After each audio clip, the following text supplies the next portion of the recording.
Shalom, selamat pagi Bapak, Ibu, dan Saudara sekalian. Sebelum kita mendengar dan kembali lagi merenungkan firman Tuhan pagi hari ini, marilah kita berdoa. Selamat pagi Bapak yang baik. Kami bersyukur buat hari yang baru, hari yang indah, hari yang cerah yang Tuhan sediakan bagi kami semua. Pagi hari ini kami datang ke hadapan-Mu, Allah kami yang hidup. Kami mau mendengar suara-Mu dan mendengar pesan-Mu. Bicaralah Tuhan pagi hari ini, kami siap mendengarnya di dalam nama Yesus. Haleluya. Amin.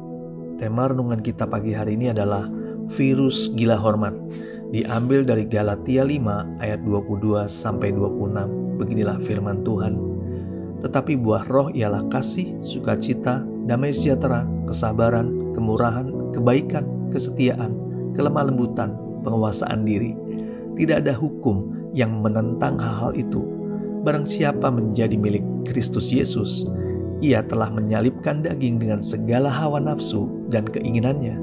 Jikalau kita hidup oleh roh, baiklah hidup kita juga dipimpin oleh roh. Dan janganlah kita gila hormat, janganlah kita saling menantang dan saling mendengki. Saudara yang dikasihi Tuhan, gila hormat sepertinya gak pernah kita lakukan. Tapi coba kita renungkan, kayaknya kita sih biasa-biasa saja. Tetapi kenyataannya, kalau kita renungkan, virus gila hormat tanpa disadari hingga pada diri kita juga. Ada 6 hal yang kita bisa pelajari bagaimana kita terjangkit oleh virus gila hormat. Mari kita perhatikan. Yang pertama, jika kita senang disapa duluan jika bertemu dengan orang lain. Yang kedua, jika kita senang dipanggil dengan nama tertentu seperti nama jabatan atau dipanggil bos. Yang ketiga, jika kita senang dipanggil oleh orang banyak, sepertinya kita terkenal dan dikenal oleh banyak orang.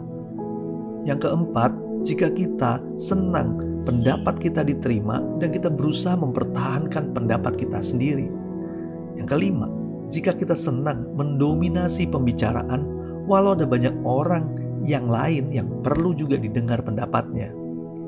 Yang terakhir, yang keenam, jika kita senang kita diutamakan, dilayani dengan berbeda dibandingkan orang lain. Semua indikator di atas dimulai dengan kata jika kita senang. Dan semua indikator di atas dianggap baik atau tidak masalah jika kita senang menerimanya. Yang membuat kita menjadi gila hormat jika hal-hal tadi tidak dilakukan orang lain kepada kita, atau kita tidak menerima perlakuan tersebut dari orang lain terhadap kita, dan kita merasa kecewa, marah, kesal, tidak dihargai, bahkan ada yang aneh dalam diri kita. Itulah saatnya kita telah terperangkap virus gila hormat. Saya pun kadang mengalaminya. Saya senang disapa oleh banyak orang, terutama di mall. Rasanya itu sesuatu yang membahagiakan bagi kita. Tapi lama-kelamaan kita menyadari jadi capek sendiri. Harus membalas setiap sapaan-sapaan tersebut, harus tersenyum pada saat-saat kita disapa, dan banyak hal yang akhirnya kita lakukan dengan terpaksa. Apalagi di saat kita sedang terburu-buru dan ingin cepat-cepat mengerjakan sesuatu. Gak kepengen tersenyum, gak pengen bicara, pengen segera terus berjalan. Tapi kita harus membalas sapaan tersebut. Saudara yang dikasihi Tuhan, firman Tuhan pagi hari ini menekankan di ayat 25 dan ayat 26 berkata demikian. Jika kita hidup oleh roh, baiklah hidup kita juga dipimpin oleh roh. Dan janganlah kita gila hormat, janganlah kita saling menantang dan saling mendengki. Hidup yang dipimpin oleh roh akan menghasilkan buah roh tadi, yaitu kasih, sukacita, damai sejahtera, kesabaran, kemurahan, kebaikan, kesetiaan, kelemah lembutan, dan penguasaan diri. Tapi di ayat 26 ditekankan jika kita hidup oleh roh, kita nggak boleh gila hormat. Itu artinya kita harus hidup di dalam kerendahan hati. Secara naluriah, manusia ingin dipuji, diperhatikan, diprioritaskan, dihargai, dan tidak mau direndahkan atau disepelekan. Karena itu manusia cenderung meninggikan diri dan sulit merendahkan hati.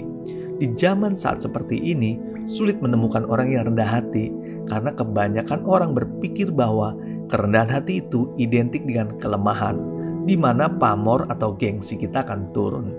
Kerendahan hati sesungguhnya adalah sifat bijak di dalam diri seseorang yang membuat ia dapat memposisikan dirinya sama dengan orang lain. Tidak merasa lebih pintar, tidak merasa lebih baik, tidak merasa lebih mahir, tidak merasa lebih hebat, dan dapat menghargai orang lain dengan tulus. Inilah sifat yang harus kita miliki sebagai pengikut Kristus.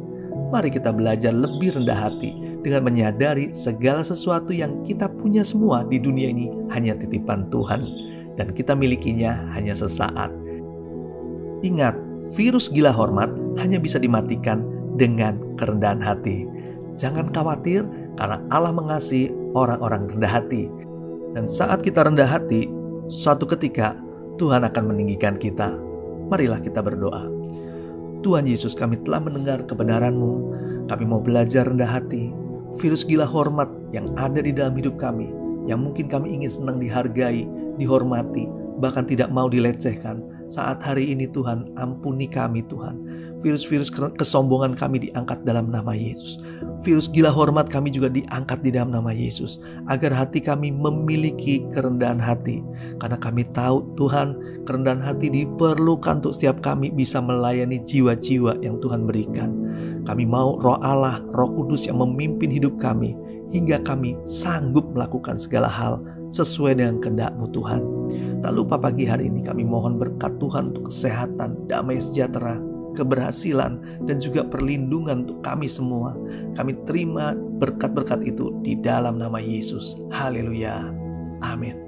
Tuhan Yesus memberkati.